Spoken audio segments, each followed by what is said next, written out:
All right, so another aspect of kinematic equations, using kinematic equations in one dimension, we had talked about x direction, but how about the y direction? So in the y direction, I guess however you want to look at it, positive y is up, negative y is down. Okay? So that means if an object is going up, it's going in a positive y direction. It also has a positive velocity if it's going up, has a negative velocity if it's going down. So that does bring up an important point about these positives and negatives, and I'll probably say this in another video. Just because there's a positive out front does not mean that the velocity is increasing. It only means that it's moving to the right or it's moving up. Just like a negative doesn't mean it's slowing down. It only means that it's moving left or downward, okay? So those pluses and minuses only give us direction. So don't think, and I know it's hard because probably it's kind of what we're probably programmed to think, plus means increasing. Not necessarily the case, all right?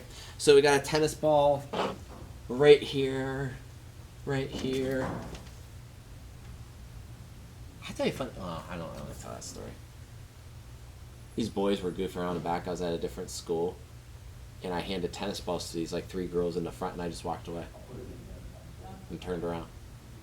Is that okay? I don't know.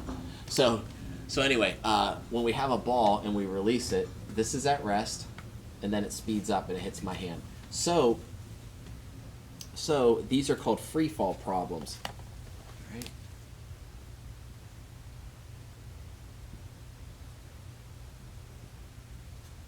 And free fall, and it's written in the notes, is when an object is only under the influence of gravity.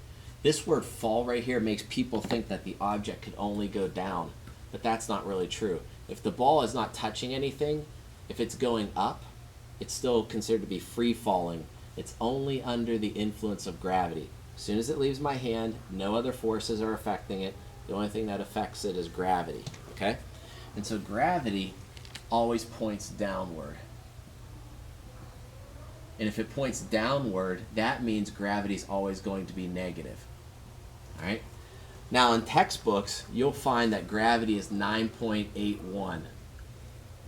But, and I believe this is still true. I mean, I'd have to look it up. I think it's true. I don't know. I know in Meadville, it's 9.80. And I believe that's the same thing in Erie. Okay? So I'll say this probably 1,000 times this year. 9.80 in Erie. 9.80 in Erie. But in textbooks, it probably says 9.81. So,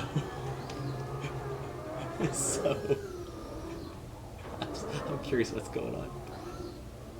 So anyway, so that's an acceleration, all right? So gravity is actually an acceleration. It's causing an object to slow down if it's going up, speed up if it's going down, all right? So let's just say we had a ball and somebody's going to drop it,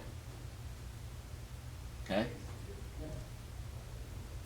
Now, we don't say the initial velocity is 0 because somebody's holding it, all right? We say the initial velocity is 0 because as soon as we let go, the ball isn't moving, all right?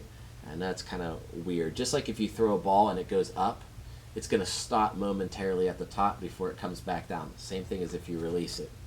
So in this case, the initial velocity would be 0, and then we have a certain height, okay? And we're going to call that y. In the other problems, we called it x. We'll call it y now because we're moving in the y direction. In this case, y is going to be negative. So if it says, I released the ball off a 10-meter high hill, okay? That 10 meters, I'm just going to put this in like parentheses just for my fake problem here, is negative 10 meters, okay? Because it's going downwards. This is the 0 point, down here would be negative, all right? At the very end would be the final velocity. The final velocity is always right before it hits the ground. So a lot of students will say, well, the final velocity is 0. Not true. So if like I have my hand here and the ball's coming down, I want to know the velocity that it hits my hand with. That would be the final velocity. And in that case, the final velocity would also be negative because it's going downward. All right? So this is one type of free fall problem. Simply dropping a ball like this and having it hit the ground below. All right? Initial velocity would be 0. The y would be negative, and then we could solve for the VF, and it should come out to be negative. All right? That's one. Now, another type of free fall problem would be simply a ball being thrown straight up and coming straight back down. So we would have an initial velocity, and we would have a final velocity. Okay? And then we have this velocity up here, which is something. Now, I already said this at the very top.